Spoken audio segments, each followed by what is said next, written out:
Guys, இன்னைக்கு நம்ம பார்க்க போகிறது என்னன்னா கருவேப்பிலை ஊறுகாய். வாங்க பார்க்கலாம். ஒரு வானல் எடுத்துக்கோங்க. இதில் நாம கொஞ்சமாக எண்ணெய் சேர்த்துக்கலாம். நாம கொஞ்சமாக கடலைப்பருப்பு, கொஞ்சமாக உளுத்த பருப்பு சேர்த்துக்கலாம். கோல்டன் ப்ரௌன் ஆகிற வரைக்கும் ஃப்ரை பண்ணுங்க. காரத்துக்கு தகுந்த மாதிரி காஞ்ச மிளகா சேர்த்துக்கோங்க. 20 பூண்டு நாம இதில் சேர்த்துக்கலாம். அப்புறம் இந்த மாதிரி வதக்கிக்கலாம். எவ்வளோ கருவேப்பிலை வேணுமோ அவ்வளோ கருவேப்பிலை நீங்கள் சேர்த்துக்கலாம். இப்போ இதை நல்லா மிக்ஸ் பண்ணிக்கலாம். இது கொஞ்ச நேரத்துக்காக ஆற விட்டுறலாம். இப்போ ஒரு மிக்ஸி ஜார் எடுத்துக்கோங்க. நாம இதில் போட்டுக்கலாம். தேவையான அளவுக்கு உப்பு சேர்த்துக்கோங்க.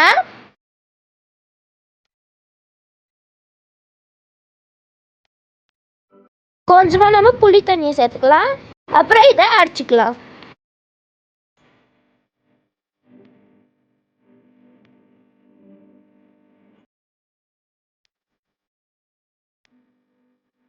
ஒரு வானல் எடுத்துக்கோங்க. இதில் நம்ம எண்ணெய் சேர்த்துக்கலாம்.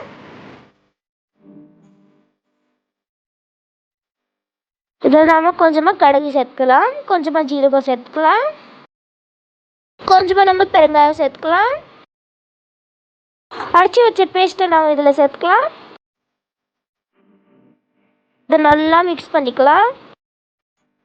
கொஞ்சமாக நம்ம மஞ்சள்தூள் சேர்த்துக்கலாம். அப்புறம் கொஞ்சமாக உப்பு. இப்போ நம்ம மிக்ஸ் பண்ணிக்கலாம். பாருங்க, ஸ்டோப் காட்டும் ரெடி ஆயிடுச்சு. உங்களுக்கு எங்கள் வீடியோ பிடிச்சிங்கன்னா லைக் பண்ணுங்க, ஷேர் பண்ணுங்க, கமெண்ட் பண்ணுங்க, சப்ஸ்கிரைப் பண்ணுங்க. Bye guys.